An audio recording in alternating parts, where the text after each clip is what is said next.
Well, good morning and welcome to City of Light and the Emerson Institute at City of Light. We're coming to you from our campus at 3125 Presidential Parkway in Atlanta, Georgia. It's great to see you this morning and great to connect with you via our live streaming and or our YouTube channel, City of Light Atlanta. Today's class is class number 6 and it's on treatment for specific conditions.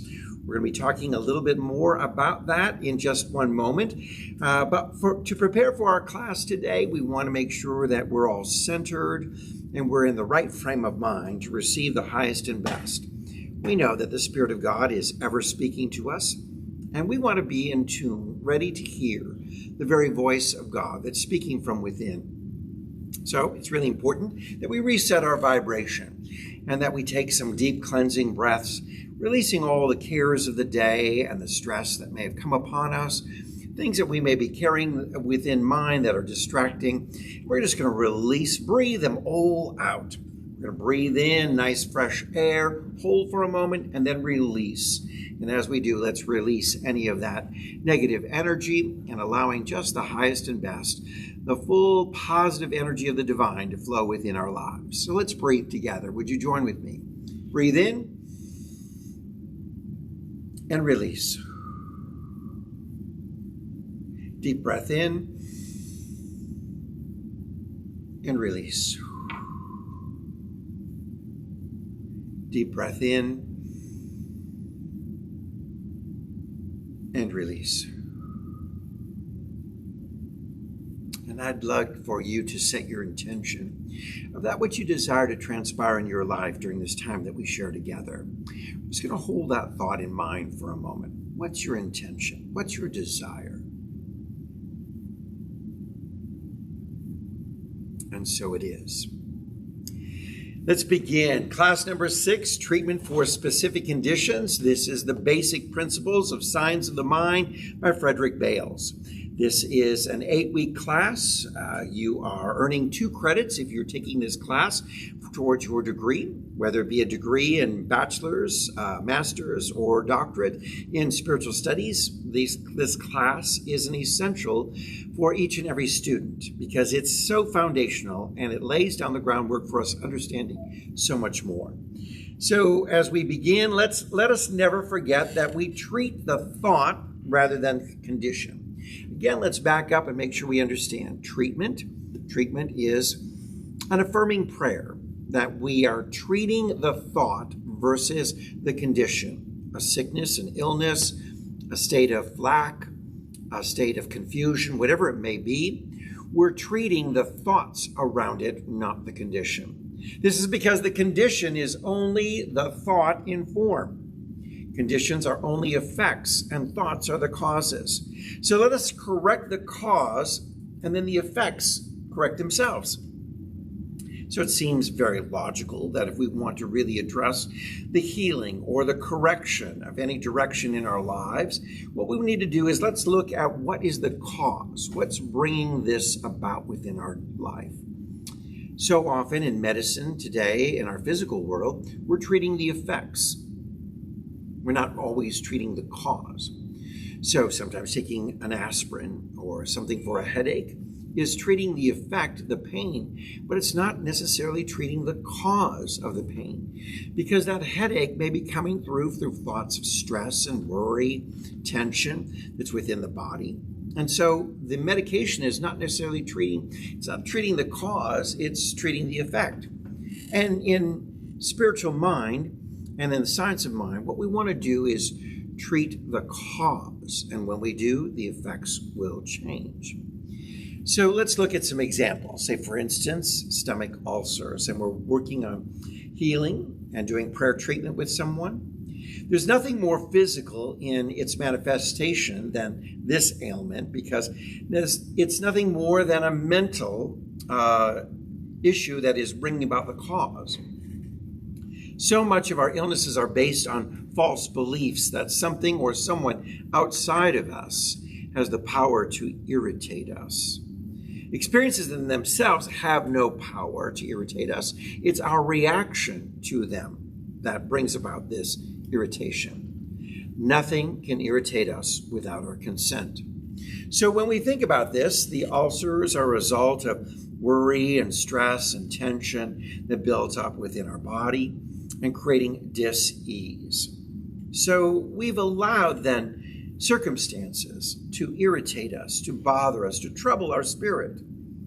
And it is this reaction of allowing this challenge to really irritate us that's bringing about or manifesting the stomach ulcer.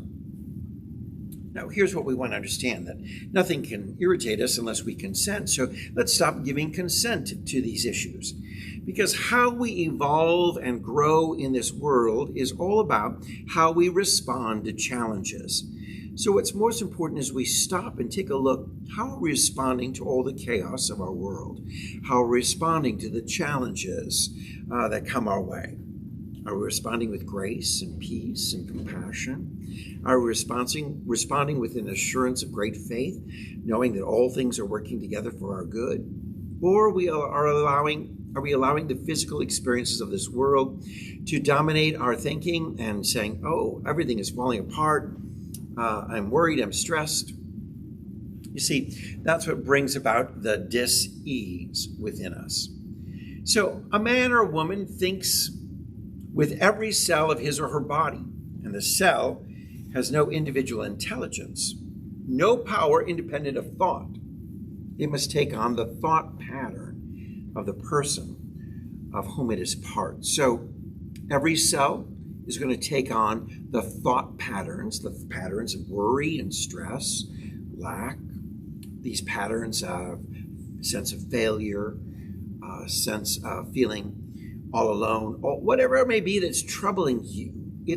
Those thoughts are going to be filling every cell within your body. Because what we understand is this, that our thoughts create our story, and our story is creating our biography. And our biography is creating our biology.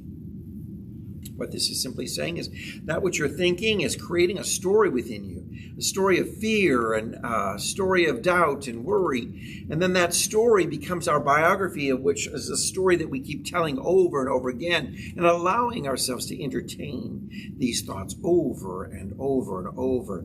And then that biography, that story that we've created, is now creating the biology within our body. So this is why it's so important that we are looking at prayer treatment, that we are treating the thought, not the condition. It is the thoughts that have created the condition. So we want to change our thinking, and we change our world. How beautiful that is and how simple it is. Jesus spoke of it and saying, "Ye must be born again." That born again experience is a new thought, thinking in a new way, starting all over, born again, going back to that beginning in a new way, beginning to think from the perspective of the consciousness, the Christ consciousness of God in us, through us, and around us. So what we're understanding here is that prayer treatment then is enabling us to change our thinking, and we're treating the thoughts, not the condition. Nothing in the universe has power to irritate or disturb the infinite, to disturb the divine, for it rests always in a state of perfect peace. This we know to be true, that God, that power within, is always resting in a perfect state of harmony, unity, peace.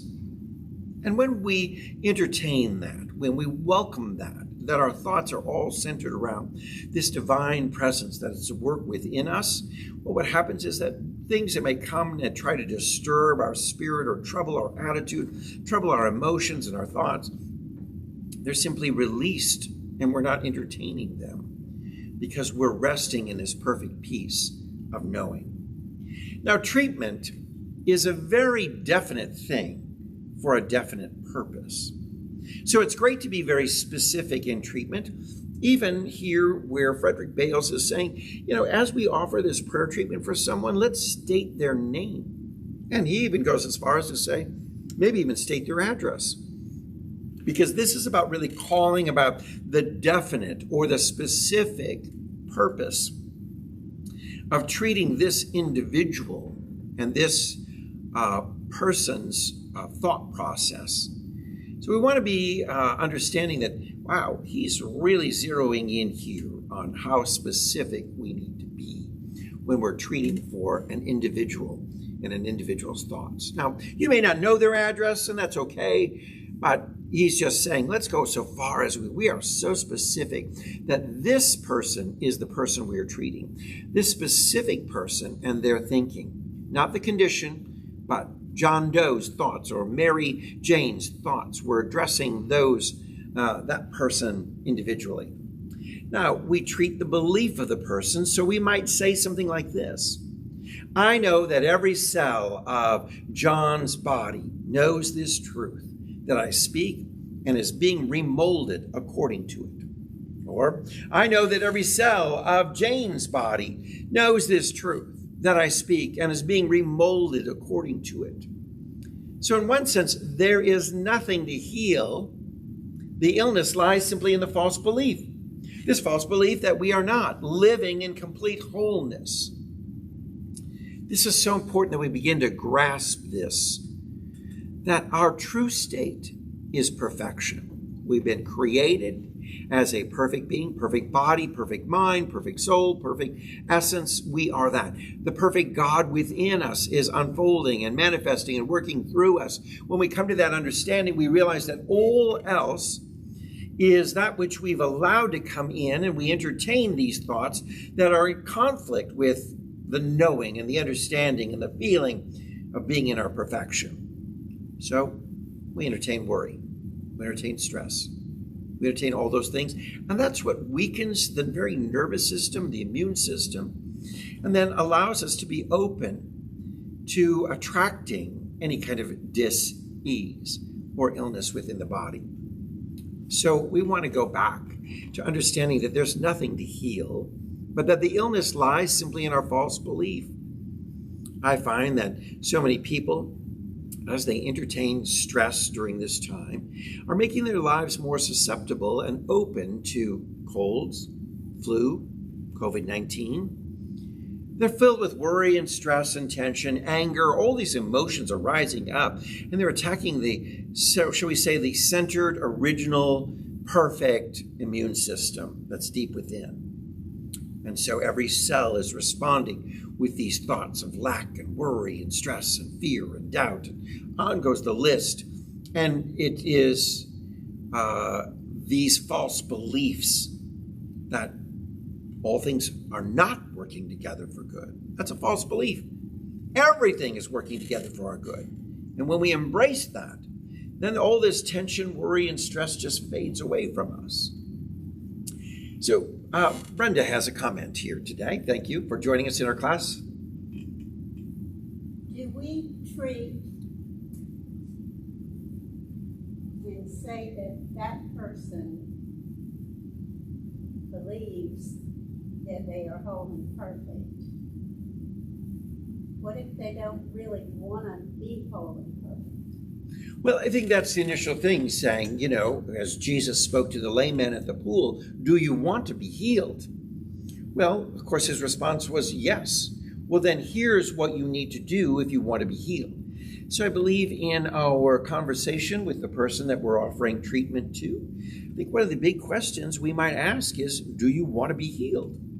And do you understand that the healing process begins with a change of thinking?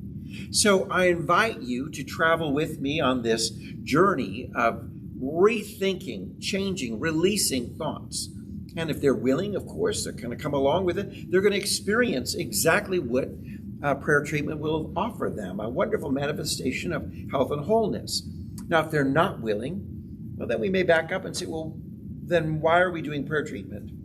Because prayer treatment is to help you release those doubts and fears and to change your thinking. When we do prayer treatment, the person requests it. Yes. We do the treatment, and there's no change. So that would put it on that person because they were not willing to change enough to change their behavior. That's correct.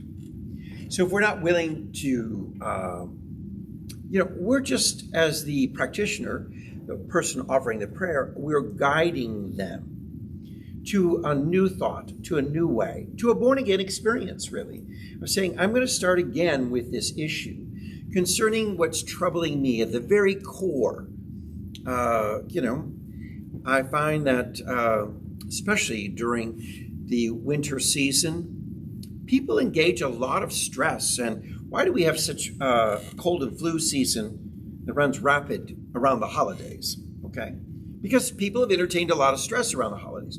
Oh, I've got company coming. Oh, I've got Christmas shopping. I've got Hanukkah shopping. I've got so much to do. I've got, meals to plan. I don't know if I can get it all done. We just embrace so much. We put so much on ourselves. And we engage in stress and worry about all these issues. And we're so torn up that the immune system becomes more susceptible. So what we want to do is help people to work through the holiday seasons that are coming up, to just be at perfect peace and to relax, to enjoy them and not be caught up in all the stress and worry and fear about it, and know that everything is coming together in the right perfect order in the right perfect time. So that state of perfect peace helps that person just come back to that born again place where we're starting afresh and new. Born again, becoming like that child, that baby coming into the world full of innocence, not jaded by beliefs that have been imparted upon it. We're coming back to that sense where my thinking is now this born again, fresh, new thinking. And I know in that thought process, I'm going back to the beginning of my perfection, coming to this earth, a created being that is living out the perfection of the divine. So we want to help one another through prayer treatment, treat the thoughts, not the condition. So quite often we're focusing on John Doe has a cold, John Doe has an ulcer, John Doe is very sick. And so we're asking constantly for the sickness to go away or for the sickness to be removed. But what we really need to do is address what brought that sickness on. And so we're changing our thinking to invite John Doe to actually come into the presence of God. Because the changing of thinking is the coming into the consciousness of the divine that has never left him nor forsaken him. That the divine supply and source of all good is there with him right now. And so that's the journey of helping that person to come back to this state of mind that says, I'm in perfect peace because I'm in the oneness with the divine. I have nothing to be afraid of, nothing to be stressed about, nothing to be worried about. Right now I have a lot of people who are speaking up on Facebook. Oh, I'm so worried about the election. I'm so stressed about the election. Anger is rising up in me, and I am adamant that my political view is the right political view. And I'm so disturbed at anyone who doesn't. And so I'm reflecting anger and resentment. I'm blocking them. I'm unfriending them. I don't want anything to do with them. On goes the list of what happens in our lives. And we have allowed all of that negative energy to irritate us. And so we become susceptible to all kinds of challenges as we choose then to actually weaken our immune system through the stress thoughts that we're entertaining. So we want to invite people to go to that journey of perfect peace in the divine presence of God, centering ourselves every day in that perfect peace. And no matter what the outcome is, it's perfect. We know that because everything is happening for a divine reason. We're going to talk about that a little bit more. Because what we want to understand is, just think if humanity evolved in its thinking, and we advanced to the state where there was a universal disbelief, I don't believe, in illness.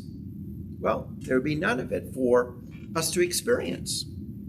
Because the key is to separate ourselves from the false racial, societal, cultural beliefs and establish our own personal belief of our inner perfection. I don't know about you, but so many people have said, well, if you have a family heritage of such and such a disease, you're probably going to have it as well. If your mother or father had cancer, you're probably prone to have cancer, so you start thinking, oh, I'm going to have cancer, I'm going to have cancer, and we begin to worry and stress about having cancer, and we've become all of this caught up in this idea that we're going to own and possess cancer. So, because others had it, we think we're going to have it. But how about we change our thinking and realize that we live in an inner perfection and that we separate ourselves from these false societal and cultural beliefs and establish our own personal belief of, I am whole, I am well. I was visiting with someone who said, my parents all passed away in their 50s, and I too are looking at that I may have this challenge. Someone saying my father had heart disease and he died early on, and I probably will have the same genetic heart disease. Well, if we are calling it and claiming it and naming it, well, maybe that's true. But how about we address our inner perfection and the firm belief that we're living in complete wholeness and wellness and health is ours, and we speak these thoughts and they flood through every cell within our body, and our story now creates a dynamic biology of wellness, of perfection, and of wholeness.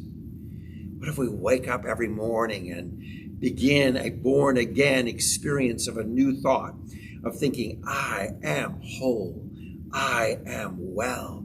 I am speaking to every cell within my body, and I'm speaking of my wellness. I'm speaking of that complete health and wholeness that is generating now and moving through this body, and every cell is being told right now, I am whole and I'm well. Well, can you imagine if we evolved to that kind of thinking, where we might be as a world? Now, here's the good news. I want to tell you this is that spiritual treatment is growing in use every year. And more people, as we talk about science of the mind, as we really talk about spiritual treatment and affirming prayer, we begin to speak about these things. People are picking up on some of the positivity of the teaching and saying, I resonate with that. They may not understand it all, but I'm finding more and more people awakening and go, I resonate with that affirming positive thought approach to life. So I have a lot of people who are beginning, and I may call them New Thought Light, because they're just kind of opening up to it and they're embracing it. They may not understand it to the full extent. They may not have the deeper knowledge and consciousness of how it is all working within them, but they're opening up more and more, and they're speaking in the affirmative power and knowing that the affirmative word that they speak is transformational and changing the world. Now, here's what we want to understand is that everything that's rising up in our world is for the purpose of healing. So we want to look at all things are working together for good, and you want to say, well, wait a minute. There's all these challenges right now. There's the Me Too movement. There's systemic racism. There's climate change. There's people who are not, understanding science and how it unfolds within our world around the COVID-19 issues. There's discussions around, misunderstanding around sexual orientation versus preference. What is this all coming up for? It's rising for the purpose of healing.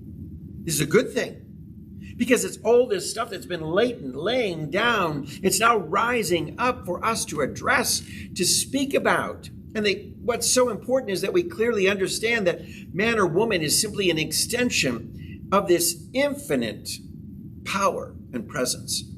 We're the inlet of the ocean. The whole ocean moves and flows, but there are inlets, and you and I are an inlet of that. So what we find is rising up for a purpose of healing within us, rising up for us to understand that we are each the divine, and the divine knows how to take care of every scenario and every situation. So in every divine thought that comes to our mind, it's simply saying everything is happening for a reason, and the reason is our highest and best. So let's address the Me Too movement, and let's talk about how men treat women. Let's talk about justice and equality. Let's talk about racial issues and systemic racism in America. Let's have healthy conversations that bring about understanding. I encountered someone on Facebook just yesterday who was adamant saying, I will use sexual preference anytime I want to. Don't make me use the word sexual orientation. Well, people began to respond. And that thought within her was, this person was rising up. People were responding, oh, honey, let me explain this to you. There's a big difference between preference and orientation. You may be straight, but you prefer blondes, or you prefer tall women, or you prefer handsome dark-haired men. That's preference, but your orientation is straight. There's a big difference there between orientation and preference. Now, the person was just so adamant in their view in saying, well, I'll use whatever term I want. Well, that's kind of crazy because we can use a lot of terms that are hurtful and ignorant and not helpful. So if the innate desire within that is for the highest and best of the world around you, would you not want to choose words that were positive and helpful and healing and supportive? You would. So this person, what's coming up out of their life is something that needs to be healed because there is some homophobia within this person. And so they're saying, well, I just think it's a preference. I'll call about preference. And preference is something we choose. Orientation is not a choice. No one chooses to be straight. You just wake up one day and you're straight. No one chooses to be gay, lesbian, bisexual, or transgender. You just realize that that's who you are. That is your orientation. Now, your preference within that orientation may be that you prefer a certain physique or style, a type of person or characteristic. Those are preferences. So there's a big difference. So all of this that's happening within our world, these dialogues, let's receive them with love and patience, because what's happening is people are speaking out, and these are opportunities for us to teach and help the world understand. Because enlightenment is what we're called to offer. We're called to be a light for someone else's pathway, not a stumbling block, not a rock in their pathway, not something for them to trip over, not something that's a barrier or a blockage, but a light, a lamp, for them to see the pathway to their highest and best, their own individual pathway. So when we find these experiences coming up in our world, we celebrate them, not with fear and worry, but engage in the conversation and allow it to be a learning experience. Because everything that's rising up is for the purpose of healing. And its purpose is fulfilled as we heal it. And the best way to heal it is with dialogue and helping people to understand with love, grace, lots of patience, not with anger, not allowing all of our inner peace to be disturbed, but speaking from the perspective of perfect peace. Knowing too, we also know that some people are not ready to receive, but that's all right.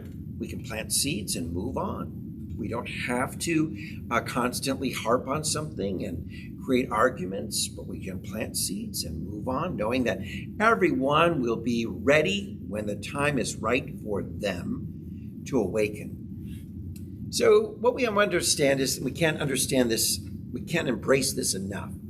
The inner world is the world of reality. Our true reality stems from what's going on inside us. So in fact, this person, their true reality, when they're saying, I'll use preference if I want, don't make me be politically correct, don't make me follow all these things, don't make me do these things, well, it's because something within them is creating their reality. And so what we have to do is just simply go within and begin to do the work of cleaning up that which is within our lives. And it is there that we create a new reality. We do not merely wish or hope for something to happen. No, in prayer treatment, we're not wishing for someone. We're not forcing something. We're speaking our word, knowing it will happen. It's a big difference. We're knowing. And how important it is that we've come to this level of faith in our prayer treatment, that when we're praying for someone, we are so confident that we speak the word of confidence, and we speak that word with great authority. Now, we must come to the understanding that there is an infinite supply and unite our consciousness with the giver of that infinite supply.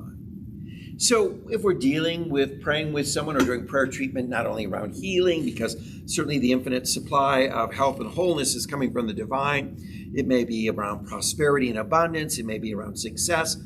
What we want to understand is that what we're called to do is not so be caught up with saying, oh, I'm manifesting right now and I'm praying for John Doe to receive $100 because they're financially challenged. No, what we're inviting them is to come into consciousness with the divine source and seek the giver, not the gift. Because once we connect with the source, well, there's an infinite supply. But you may just begin to say, I'm going to pray for this $100, and you're not connected to the source, so you only get the $100. But how about we get connected with the source of infinite abundance and prosperity, knowing that once we're connected, the divine flow brings an abundance and a prosperity well beyond what we could ask or think.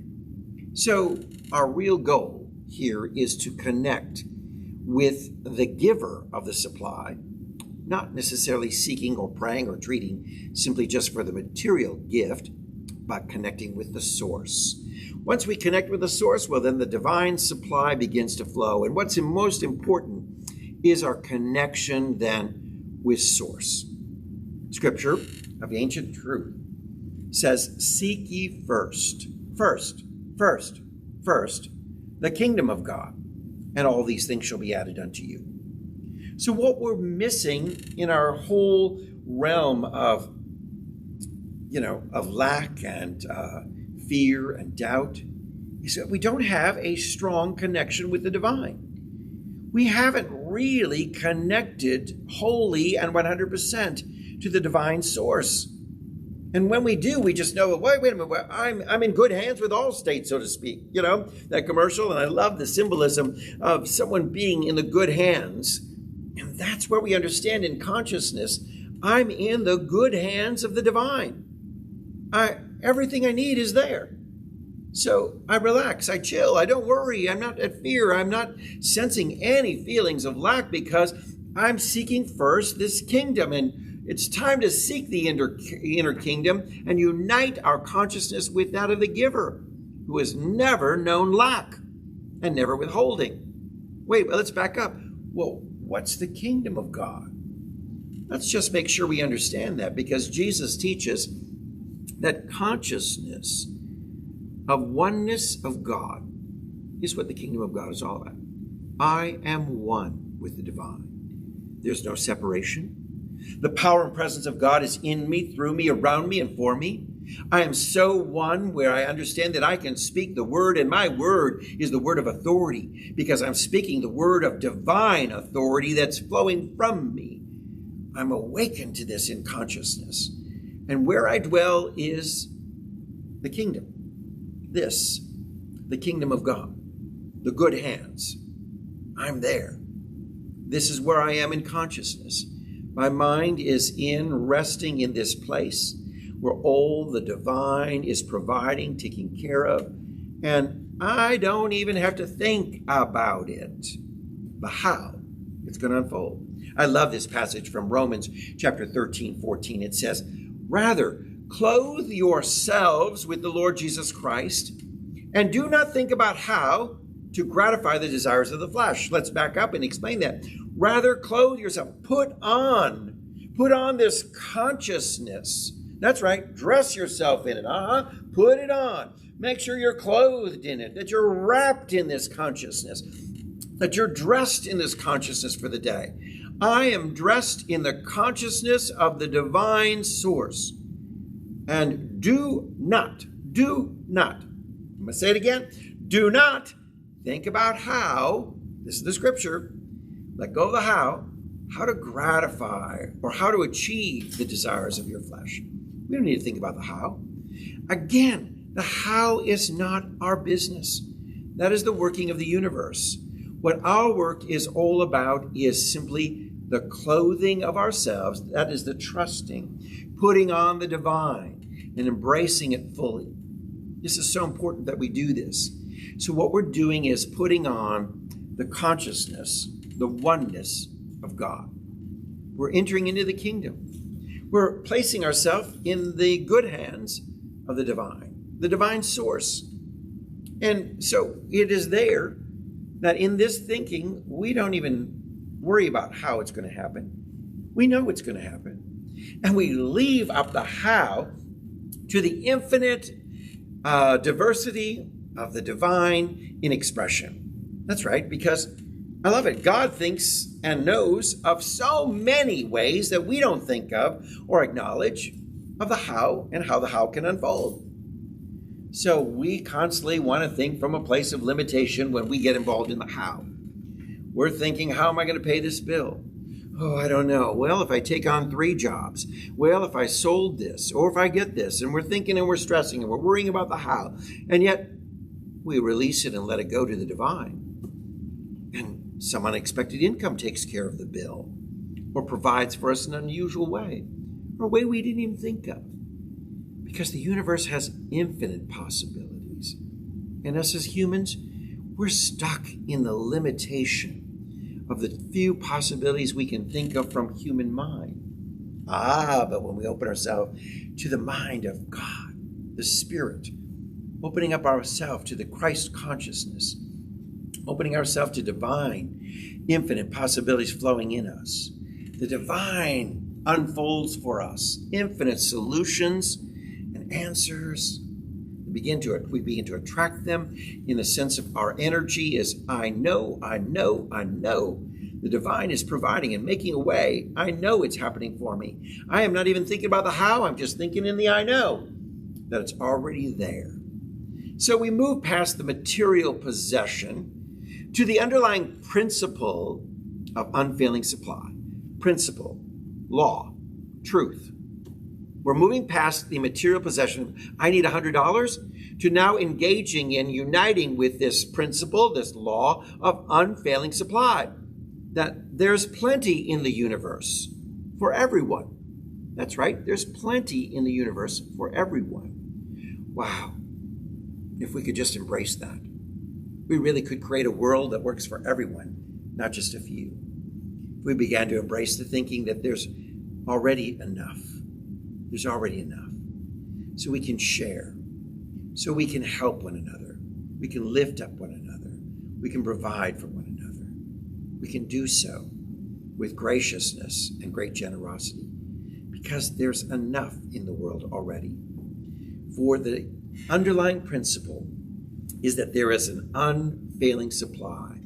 And when we do this and we know, what will happen is in our knowing, we experience the unlimited blessings, the provisions, the unfolding of abundance within our heart and our life. So the key is to penetrate to the inner hidden world of reality, where all things have their origin. Let's go within. That's what it's saying. Go within, penetrate, go deep, deep, deep within the spirit, the soul of you. Go within the inner consciousness. This is the world of reality. And when you're there, that's the source. That's the place of divine, of everything. Everything starts from there.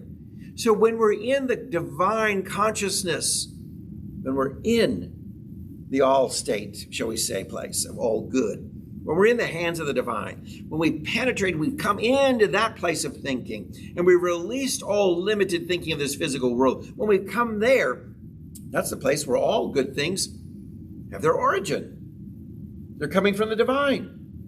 So connect with the divine source. And by doing this, we do this by treating our thought rather than the condition. So we're changing our thinking, changing our thoughts. And then the condition will change.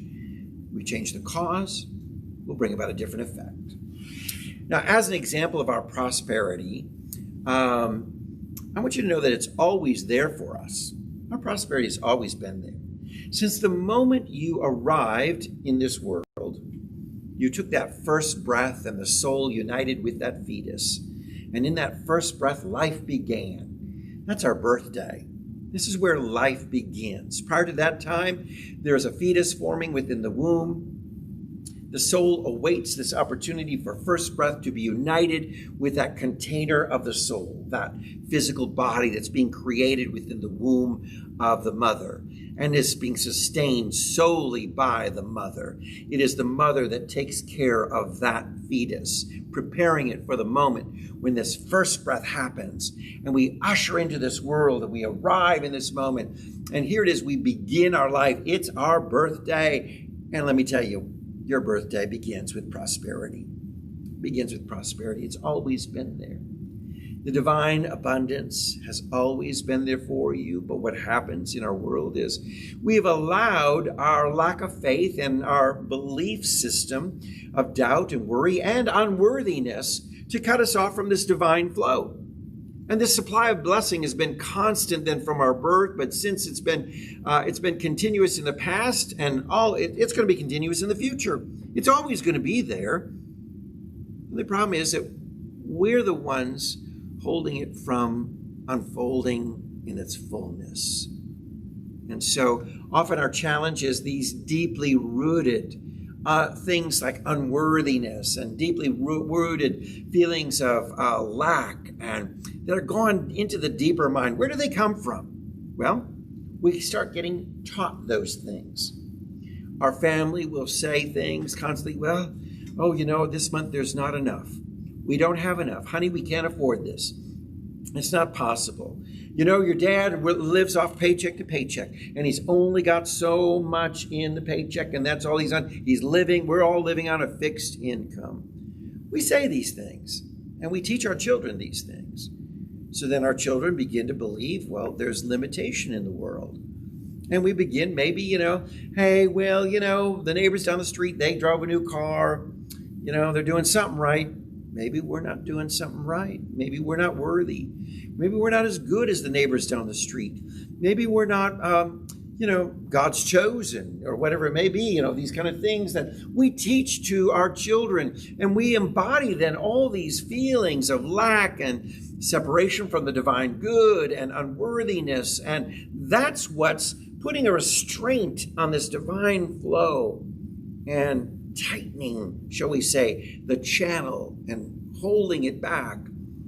So what we're going to do is release all of that. And this begins by just coming into the consciousness of the all good and releasing everything else. Now, the author is talking a little bit about things like a common cold, because we're looking at healing. The underlying predisposition is a cause of confusion, he states, usually accompanied by strong feelings of inner rage and frustration. Can't emphasize enough. We've seen this in many different gateways of entertaining dis-ease in our life, because we've entertained confusion, rage and anger and frustration. And get ready, folks. We're moving towards this election season, and that's traditionally called cold and flu season. Why? Because we're getting caught up in all the rage and emotion and anger and fear of the whole of this season. And the key is to treat for feelings of perfect peace and fulfillment. I claim for myself, all things are working together for good. No matter what transpires in the months ahead, it is for my highest and best. And I'm willing to receive all things in that context, that they are the highest and best for my life. Revelation 19, verse 8, from the ancient wisdom of the New Testament, I put on righteousness, and it clothed me. My justice was like a robe and a turban. Clothe yourself in righteousness. And what is righteousness? Right thinking. Now, when you chose today what you are wearing, and some of you have chose some beautiful outfits, you're looking fantastic. I love that robe. I love that t-shirt you're wearing, whatever may be out there, who are joining us, who are watching and viewing. I just want to encourage you to say, what choices beyond the physical garment have you chosen to clothe yourself in? Clothe yourself in right thinking every day. Right thinking. Righteousness. I'm thinking positively, optimistically, seeing and knowing the good. It's not pretending to see the good? It's seeing the good. That is a positive mind and an affirming frame of thought. I put on righteousness and it clothes me, it dresses me. It is what surrounds me. My justice, my sense of fairness, my sense of right thinking is like a robe and a turban. That's what I've been putting on in my life.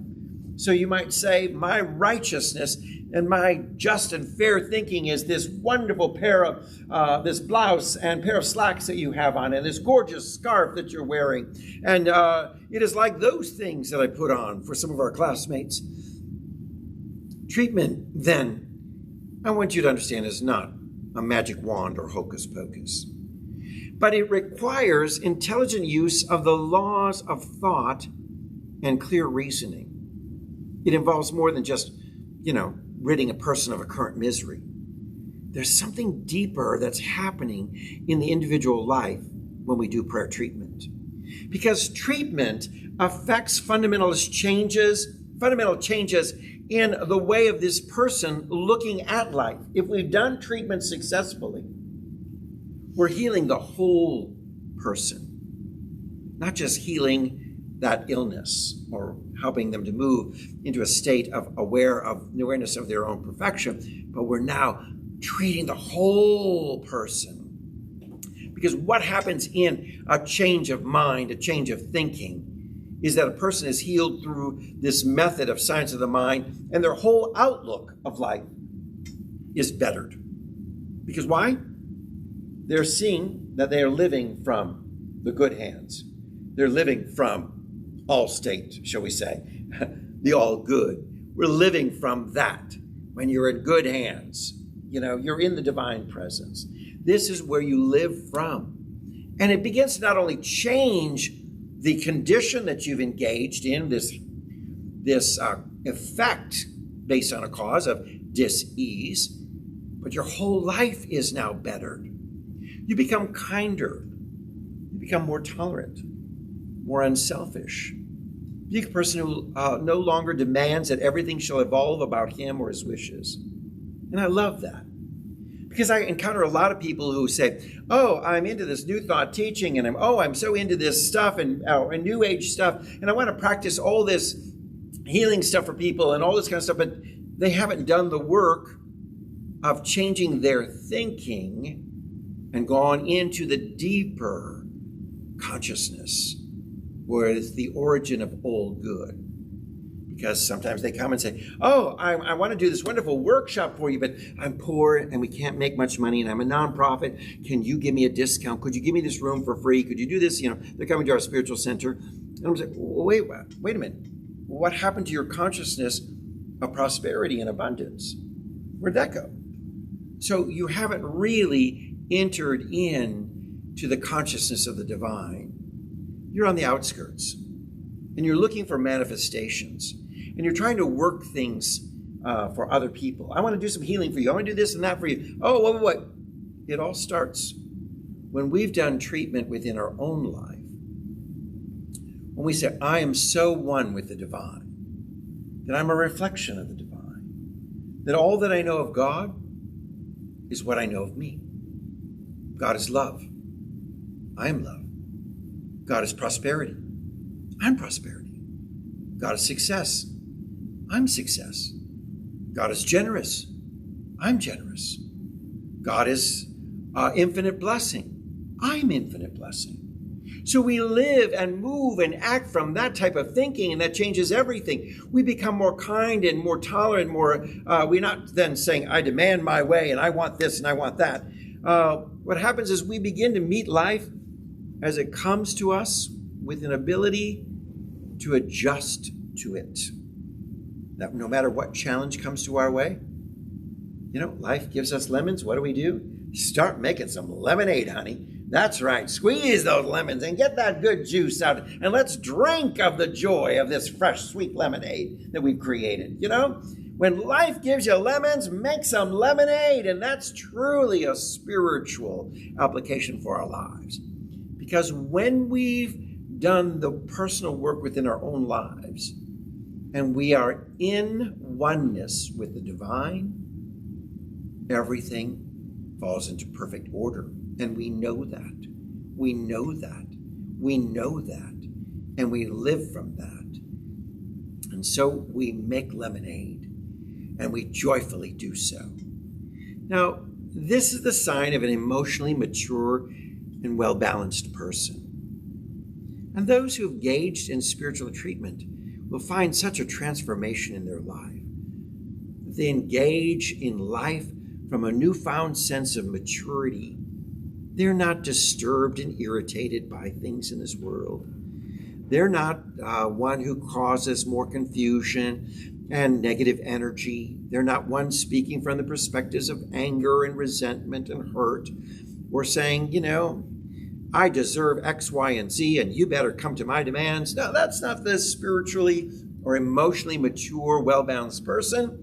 But the person who has entertained this treatment, this awareness, this truth, that the divine and I are one, is the man or woman who is healed. The whole man or woman is healed. Emotionally, physically, mentally, spiritually, on all levels, there's a transformation that happens. You must be born again, is what Jesus said.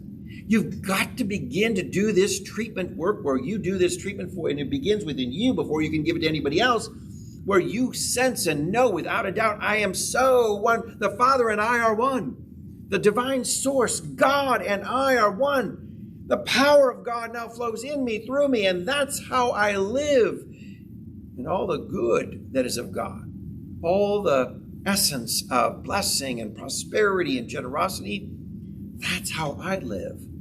Because I am the inlet of the ocean. I am the wave of the ocean. I am the piece of cake of the greater sheet cake.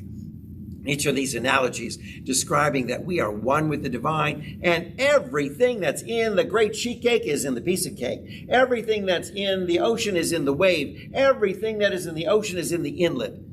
It's all there. And when we come from that perspective, the whole man or woman is healed. And that's the beauty of this chapter.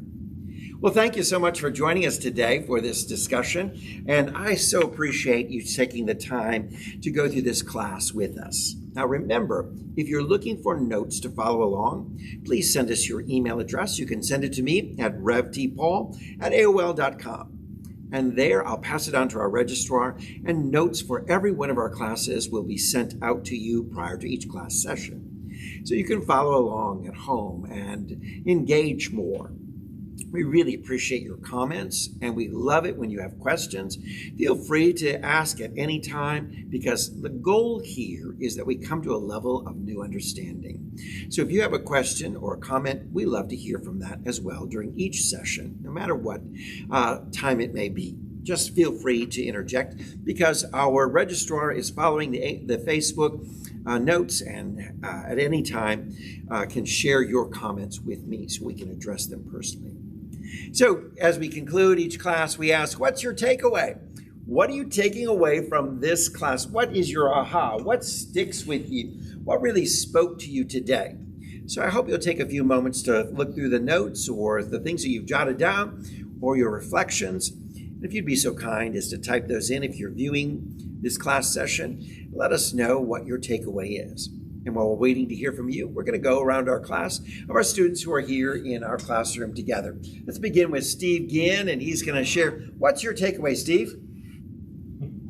Other than I should get Allstate insurance? Yes, get Allstate. Spiritually, be in the good hands. It was early about our biography, and rewriting our biography. I think that's what something we got to learn is it's really an autobiography. When people say you need to be doing this, and this is who you are, and this blah, blah, they're doing the biography on you. You need to throw away that book and start writing your own book, your autobiography. And start from there. It's practice. It's a daily practice.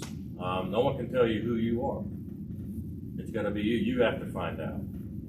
That's our journey, self-realization, realizing who we are. Beautiful. Thank you. Excellent takeaway. Dr. David Carter, what's your takeaway from today's class session? In prayer treatment, we're not treating the condition, we're treating the error thoughts. Right.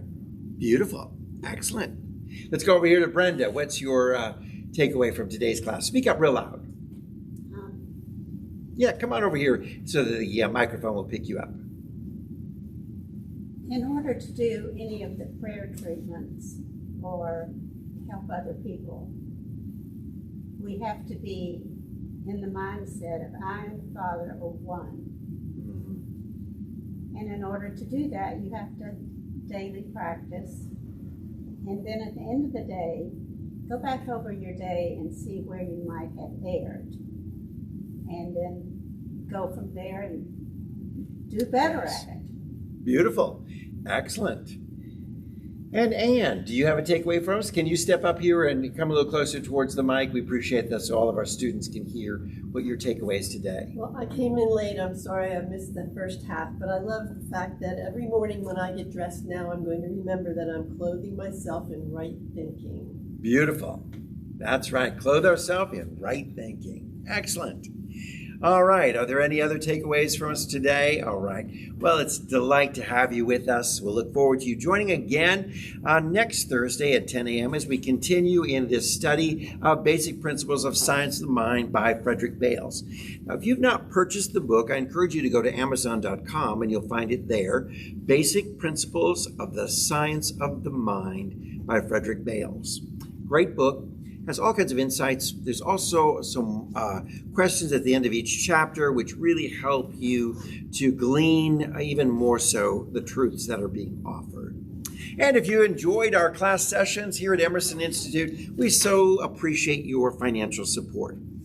I appreciate you making a donation. You can go to www.cityoflightatlanta.com. There's a donate button there and you can offer your gifts. You know, that is so helpful, and it is such a wonderful way for you to express the generosity of the divine at work within you. I appreciate it. Thank you so much. Now, we look forward to seeing you, hopefully on Sunday at 11 a.m. for our celebration service and all the good things that we're offering in positive spiritual enrichment in our life. Classes are available on Tuesdays at 7 p.m. as well as Thursdays at 10 a.m. And of course, the teaching that's offered every Sunday through the program here at City of Light. God bless you. I look forward to seeing you again. You take care and have a great week because we're expecting amazing things unfolding in your life.